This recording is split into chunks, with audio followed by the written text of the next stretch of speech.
यहाँ पे जब तुम एनआईओएस की वेबसाइट पे सिलेबस चेक करोगे तो वहां पे तुम्हें दो तरह के सिलेबस मिलेंगे, एक तो टीएमए, दूसरा है पब्लिक एग्जाम। टीएमए होगा तुम्हारा 40% और पब्लिक एग्जाम होगा तुम्हारा 60%।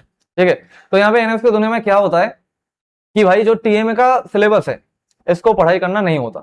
ठीक है, किसी को नहीं पढ़ना टीएमए का सिलेबस, ना ऑन डिमांड वालों को पढ़ना है, ना पब्लिक एग्जाम वाले को पढ़ना है, ना अप्रैल वाले को, ना अक्टूबर वाले को, ना जून टू सितंबर वाले को, ना जनवरी टू मार्च वाले को, किसी को नहीं पढ़ना टीएमए का सिलेबस। सबको पब्लिक एग्जाम का सिलेबस ही पढ़ना है, ध्यान रखे भाई। और इसमें ऐसा क्या है, एनआईओएस की दुनिया में क्या होता है कि जो तुम दूसरे बोर्ड से आ रहे हो, मान लो सीबीएसई बोर्ड से या किसी और बोर्ड से आ रहे हो, वहां पे दो क्लास होता है, एक क्लास 11 एक क्लास 12। अब एनआईओएस में क्लास 11 होता नहीं है, इस वजह से क्या होता है सिर्फ क्लास 12। लेकिन क्योंकि एनआईओएस में क्लास 11 होता नहीं है, इस वजह से थोड़ा इसका एडिशनल सिलेबस आ जाता है 11 क्लास का।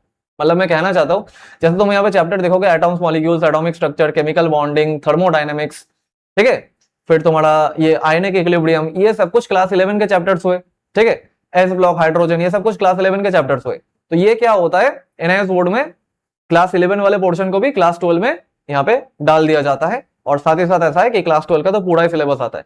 शॉर्ट फॉर्म में कहे कि भाई क्लास 12 का 100%, ऑलमोस्ट 100% सिलेबस आता है और क्लास 11 का 25% टू 30% मान के चलो, डिपेंडिंग ऑन द सब्जेक्ट। ठीक है, ये थोड़ा फंडा है। हाँ, थोड़ा यहाँ पे सिलेबस ज्यादा है तो थोड़ा ज्यादा पढ़ाई करना पड़ेगा, अब कुछ नहीं कर सकते उसका। तो कहां से स्टार्ट करना है, जैसे मैंने मैथ्स और फिजिक्स वाले में एक बेसिक्स सिलेबस का, नॉन सिलेबस का अलग से सेक्शन बनाया था, क्योंकि उधर चाहिए भी, उधर जरूरत भी था। बिना बेसिक्स को स्ट्रॉन्ग किए ये इसको मतलब पकड़ बनाना थोड़ा मुश्किल हो पाता है। अरे जाहिर सी बात है भाई, अगर किसी को वहां पे टेन थीटा में थीटा का मतलब पता ही नहीं है, थीटा एक्चुअली में है क्या, एंगल वैंगल कुछ समझ में आ ही नहीं रहा, तो उसका कैसे आगे की चीज होगी। तो मैथ्स और फिजिक्स में तो चाहिए होता है। लेकिन केमिस्ट्री में एक अच्छी बात क्या है, अच्छी बात यह है जो पहला चैप्टर है ना केमिस्ट्री का, और ये जो तुम्हारे पब्लिक एग्जाम के सिलेबस में भी है, इसमें ऑलमोस्ट सारा बेसिक्स कवर्ड हो जाता है। सारा बेसिक्स इन द सेंस जो तुम्हारा फिजिकल केमिस्ट्री पढ़ने के लिए बेसिक्स जितना चाहिए होता है उतना ऑलमोस्ट इसमें कवर्ड हो जाता है। तो इस वजह से केमिस्ट्री में सिलेबस इतना शानदार तरीके से बना हुआ है यहाँ पे कि हम एकदम मेन सिलेबस से ही स्टार्ट कर सकते हैं, कोई सच हमें प्रॉब्लम नहीं है अगर हम थोड़ा बहुत मेहनत कर ले तो यहाँ पे तुम सीधा सीधा स्टार्ट करोगे चैप्टर यहाँ पे atoms, molecules and chemical arithmetic. ठीक है, तुम्हारे एनआईओएस के किताब पे ऐसे करके मिलेगा। अब ये चैप्टर कुछ नहीं, एक्चुअली यहाँ पे तुम्हें बहुत ही फंडामेंटल चीजें, एटॉम्स क्या होता है, मॉलिक्यूल्स क्या होता है, आइसोटोन्स, आइसोटोप्स, ये सब क्या होता है ये तक सिखाया जाएगा। ठीक है, जो कि एक्चुअली 9-10 क्लास में सिखाया जाता है, वही चीज यहाँ पे थोड़ा एड ऑन करके बताया जाएगा सारा चीजें। एंड एट द एंड जाके तुम्हें मोल कॉन्सेप्ट यहाँ पे पढ़ाया जाएगा। ठीक है, जो कि बहुत बहुत ज्यादा इंपॉर्टेंट है। मतलब यूज समझ लो, फिजिकल केमिस्ट्री का बेस तो यही है, मोल कॉन्सेप्ट। ठीक है, तो ये चैप्टर तो सबसे पहले करना है, बहुत ज्यादा इंपॉर्टेंट।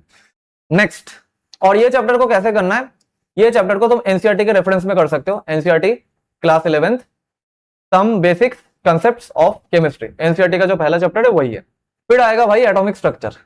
एटॉमिक स्ट्रक्चर तुम्हें करना है, ये भी एनआईओएस के सिलेबस में है।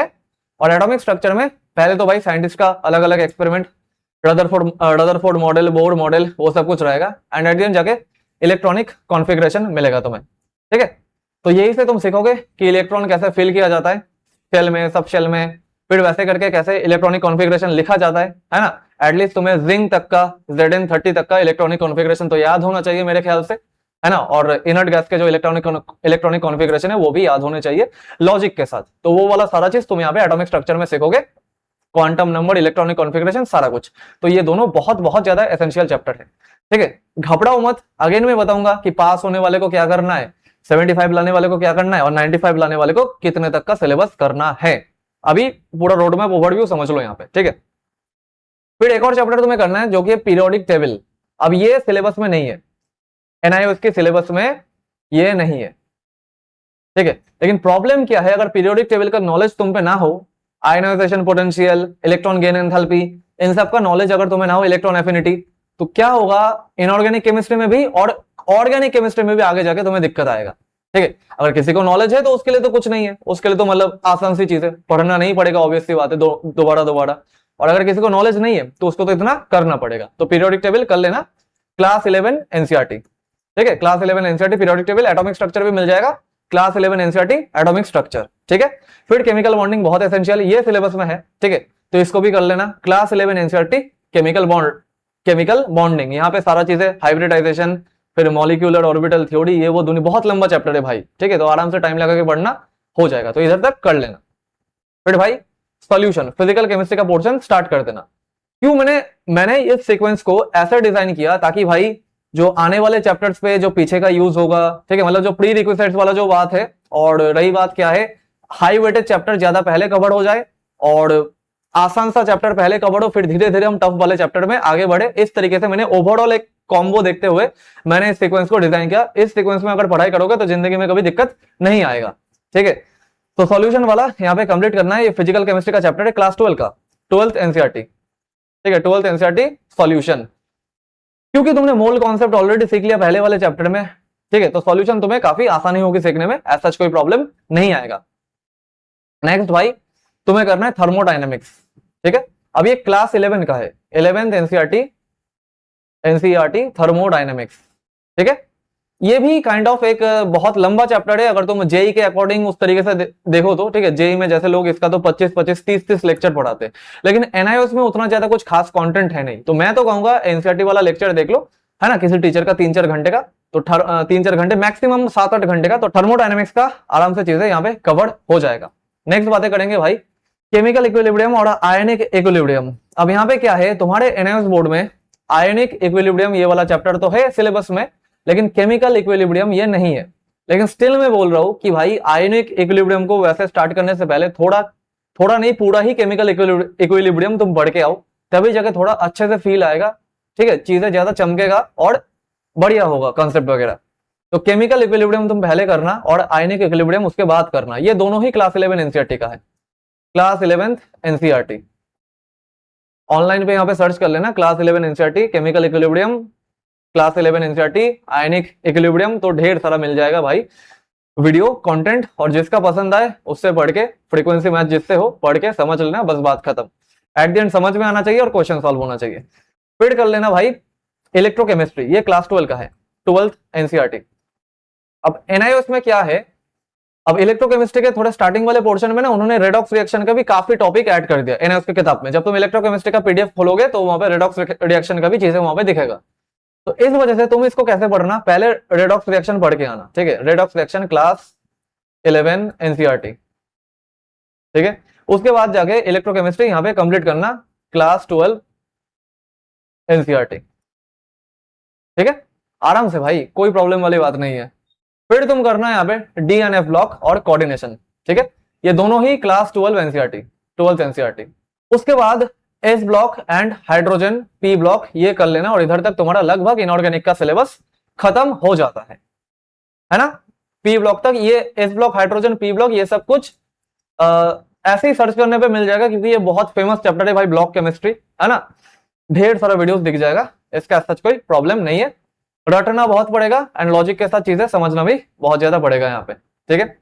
उसके बाद सीधा आ जाना भाई, यहाँ से ऑर्गेनिक केमिस्ट्री शुरू होता है तुम्हारा, यहाँ तक खत्म हो गया, फिजिकल और इनऑर्गेनिक खत्म, अब ऑर्गेनिक केमिस्ट्री शुरू होता है यहाँ से। तो सबसे पहला चैप्टर जो है नोमेनक्लेचर एंड जनरल प्रिंसिपल्स, इसको तुम एनसीईआरटी के क्लास 11 वाले पोर्शन में मिलेगा। Organic chemistry some basic principles and techniques, ठीक है, इस नाम से एनसीईआरटी में ये मिलेगा। अब एक्चुअली ये थोड़ा मुझे ऐसा लगता है कि थोड़ा और डिटेल में पढ़ना चाहिए, ताकि ऑर्गेनिक केमिस्ट्री का एकदम फ्लो बन जाए। डिटेल में इन द सेंस कि अगर तुम इसी नाम से पढ़ोगे कि organic chemistry some basic principles and techniques, तो रफली कुछ तुम्हारा 5-6 घंटे में सारा कंसेप्ट कोई टीचर वहां पे कवर करा देंगे। लेकिन मैं कहूंगा इसमें टॉपिक्स एक्चुअली में क्या क्या होते हैं, यहाँ पे तुम्हें सिखाया जाएगा आईयूपीएसी की नेमिंग कैसे करते है ना, किसी भी कंपाउंड का, ऑर्गेनिक कंपाउंड का नेमिंग कैसे किया जाता है। उसके बाद जो बहुत इंपॉर्टेंट है भाई, जनरल ऑर्गेनिक केमिस्ट्री भाई, बॉन्ड फिजन ये सब कुछ सीखना बहुत इंपॉर्टेंट है ना। फिर यहाँ पे उसके बाद जो आएगा आइसोमेरिज्म, ठीक है, वो वाला कंप्लीट करना। और उसके बाद आईयूपीएसी, जीओसी, आइसोमेरिज्म, हाँ ये ही 3 इसका मेन बैकबोन है। आईयूपीएसी मैं कहूंगा तुम इसको इंडिविजुअली सीखना, आईयूपीएसी, जीओसी, आइसोमेरिज्म इंडिविजुअली इसको सर्च करना कि आईयूपीएसी नोमेनक्लेचर, तो पहले नेमिंग वगैरह सीख लेना, उसके बाद जनरल ऑर्गेनिक केमिस्ट्री, जीओसी, उसके बाद तुम्हारा क्या कहते हैं आइसोमेरिज्म, ठीक है, ये सब कुछ कंप्लीट कर लेना। क्योंकि ऑर्गेनिक केमिस्ट्री में थोड़ा टाइम लगा के करो तो सही रहेगा चीजें, क्योंकि पहली बार में मतलब डिफिकल्ट होता है ये केमिस्ट्री का, ऐसा माना जाता है कि डिफिकल्ट टॉपिक है, क्योंकि भाई एक तो इसके पीछे भाई तुम्हारा केमिकल बॉन्डिंग स्ट्रांग होना चाहिए, पीरियोडिक टेबल स्ट्रांग होना चाहिए, और रही बात कुछ कैलकुलेशंस में मोल कॉन्सेप्ट भी आ जाता है, ठीक है। तो बहुत सी चीजें यहाँ पे स्ट्रांग होना चाहिए। और रही बात इसका खुद का कॉन्सेप्ट भी थोड़ा विचित्र काइंड ऑफ है ना, अच्छे तरीके से पढ़ना पड़ता है तभी जाके वो चीज सॉल्व होता है। उसके बाद आना तुम रिएक्शन मैकेनिज्म में, ठीक है। अब रिएक्शन मैकेनिज्म अलग से ऐसा कोई चैप्टर नहीं मिलेगा, ना एनआईओएस में मिलेगा ना एनसीईआरटी में मिलेगा। तो रिएक्शन मैकेनिज्म एक्चुअली में है क्या, क्या करना तुम इसका, सिर्फ इतना सर्च कर लेना कि रिएक्शन मैकेनिज्म ऑर्गेनिक केमिस्ट्री क्या होता है। जो हाइड्रोकार्बन या फिर जो तुम्हारा क्लास 12 वाला पोर्शन है ऑर्गेनिक केमिस्ट्री का, हेलो एल्किन, हेलो एडिन, इन सबको पढ़ाने से पहले मैक्सिमम अच्छे टीचर्स लोग एक अलग से चैप्टर बनाया उन्होंने रिएक्शन मैकेनिज्म, रिएक्शन को अलग से तुम्हें स्टडी किया जाता है वहां पे, ताकि चीजें एकदम स्मूथली काम करे, ठीक है। तो अगर थोड़ा टाइम हो तो मैं कहूंगा ये रिएक्शन मैकेनिज्म सीख के आना। बिना सीखे भी हाइड्रोकार्बन में जंप कर सकते हो, ऐसा कोई दिक्कत तो होगा नहीं, लेकिन अगर पहले से हमें रिएक्शन मैकेनिज्म वाला पोर्शन क्लियर होता है तो ये सारा पूरा एकदम मक्खन बन जाता है, ठीक है। तो अब तुम्हारा चॉइस है कि इसको बटर बनाना है या थोड़ा बहुत यहाँ पे फाइट मारना है। टाइम है तो रिएक्शन मैकेनिज्म सीख के आना, टाइम नहीं है तो जंप कर लो हाइड्रोकार्बन पे, ठीक है। फिर हाइड्रोकार्बन पे यहाँ पे चले आना, क्लास 11 एनसीईआरटी हाइड्रोकार्बन। फिर यहाँ पे हेलोजन एक्चुअली कुछ नहीं, क्लास 12 एनसीईआरटी का haloalkane, haloalkane, haloalkane, haloarene है, ठीक है। सर्च कर लेना class 12 NCERT haloalkane, haloarene तो मिल जाएगा, हेलोजन वाला चैप्टर वही है। फिर एपी मतलब अल्कोहल, फिनॉल, ईथर, क्लास 12, ठीक है। फिर aldehyde, ketones, carboxylic acids, class 12, ठीक है। फिर नाइट्रोजन कंटेनिंग कंपाउंड, इसको एनसीईआरटी के भाषा में अमाइंस कहते हैं, ठीक है। तो वो वाला करके आना क्लास 12 एनसीईआरटी का। फिर at the end biomolecules, class 12 NCERT.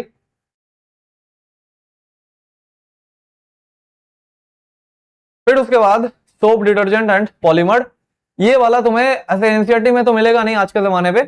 तो सोप डिटर्जेंट का क्या करना, तुम भाई सीधा सेल्फ स्टडी कर लेना, self study from NIOS book, NIOS book ना भी करो तो चलेगा, इसका वेटेज को 4 नंबर का आता है, ठीक है।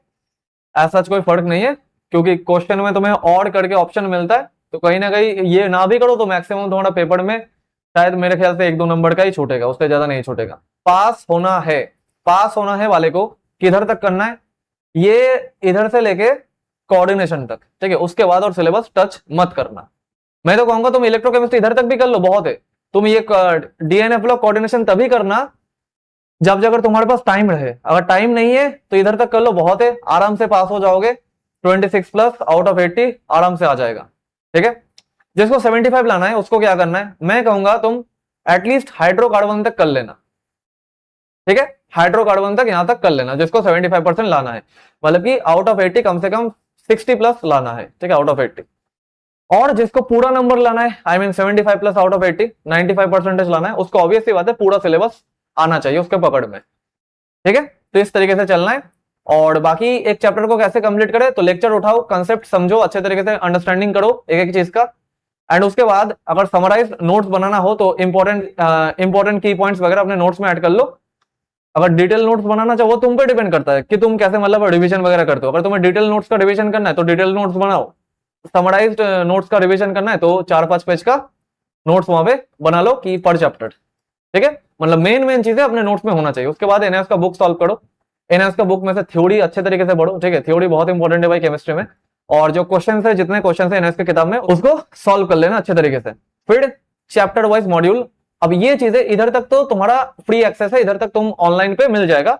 एनआईओएस का किताब एनआईओएस की वेबसाइट पे फ्री में मिलता है, ठीक है, फ्री में एनआईओएस का किताब वहां पे है। उसके बाद की जो चीजें chapter wise module, part test, solve PYQs, ये मेरे मेंटरशिप में तुम्हें मिलेगा। अब मैं जो मेंटरशिप प्लान यहाँ पे तुम्हें प्रोवाइड कर रहा हूँ, वहां पे तुम्हें पीसीएम का मेंटरशिप मिलेगा, ठीक है, पीसीएम का कॉम्बो, जिसमें तुम्हें पीसीएम सब्जेक्ट के लिए इंडिविजुअल ये chapter wise module, part test, solve PYQs, ये सारा कुछ मिलेगा। और रही बात 1-to-1 इंटरेक्शन मेरे साथ, वो तो मिलेगा ही मिलेगा। एंड पूरा एक स्ट्रक्चर्ड वे में पूरा कंटेंट मिलेगा तुम्हें कि भाई सिलेक्टेड लेक्चर्स कहाँ से देखना है, उसमें से भी क्या देखना है, अगर बीच में फंस गए तो कैसे क्या करे। फिर यहाँ पे तुम्हें चैप्टर वाइज मॉड्यूल मिलेगा। इसका सीन ऐसा है, मान लो तुम कोई चैप्टर पढ़ाई कर रहे हो, यहाँ पे डीएनए ब्लॉक से लेके कोऑर्डिनेशन, ये दोनों कॉम्बिनेशन तुमने स्टडी कर ली, ठीक है।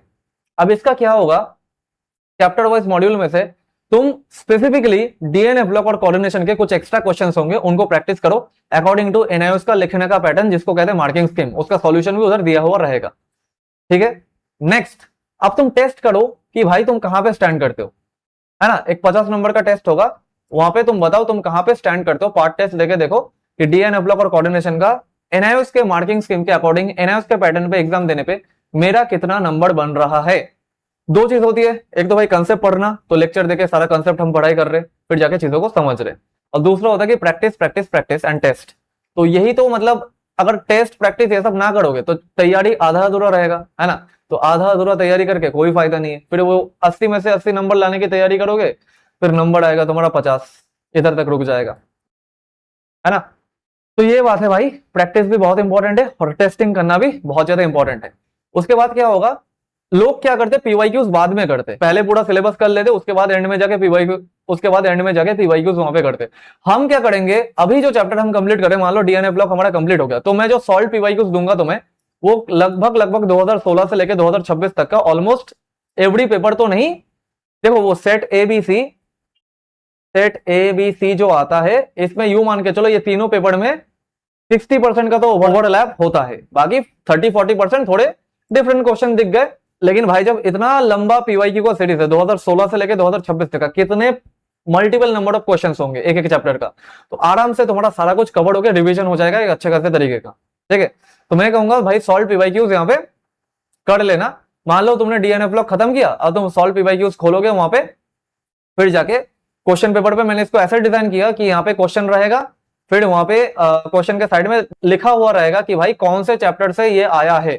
तो मान लो तुम्हें ऐसे करके ढूंढना है कि डीएनए ब्लॉक का कितना पीवाईक्यूज है 2016 से लेके 26 तक का, तो तुम उन सारे को आराम से सॉल्व कर लेना चैप्टर खत्म होने के बाद। तो ऐसे करके बाकी लोगों से एडवांस में रहेंगे, एंड एग्जाम हॉल में जब जाएंगे तब ऑब्वियसली बात है एक अलग सा कॉन्फिडेंस हमारे में रहेगा। तो इस तरीके से कंप्लीट करना, ये चीजें तुम्हें मेंटरशिप प्लान में मिलेगा, और इसका जो वैलिडिटी रहेगा वो है 1 ईयर तक रहेगा, ठीक है। मतलब आराम से अप्रैल 2027 के एग्जाम तक। कोई स्टूडेंट यहाँ पे ऐसा होगा जो अक्टूबर में एग्जाम देगा और उसको लग रहा है कि भैया नहीं आ पाएगा 75%, या लग रहा है कि मैंने अपना बेस्ट परफॉर्म नहीं किया, मुझे दोबारा फिर से देना है एग्जाम, तो उसके लिए भी मैं अवेलेबल रहूंगा, पूरा अप्रैल 2027 तक मैं अवेलेबल हूं यहाँ पे। तो कोई प्रॉब्लम वाली बात नहीं है, आराम से पूरा वैलिडिटी इसका रहेगा, तो इसका पूरा फायदा उठाओ। डिस्क्रिप्शन बॉक्स में लिंक है, ठीक है, उस लिंक के थ्रू अपना name, email ID, phone number, सारा कुछ वहां पे फिलअप करके पेमेंट कर दो, फिर मैं तुमसे वहां पे कांटेक्ट कर लूंगा और पूरा कंटेंट तुम्हें अच्छे तरीके से प्रोवाइड कर दूंगा। और रही बात 1-to-1 इंटरेक्शन, वो तो मेरे साथ रहेगा ही, कोई प्रॉब्लम वाली बात वहां पे नहीं है। तो आई होप सारा चीज यहाँ पे समझ में आ चुका होगा। मिलते भाई नेक्स्ट किसी वीडियो में, तब तक के लिए टेक केयर, बाय सभी को।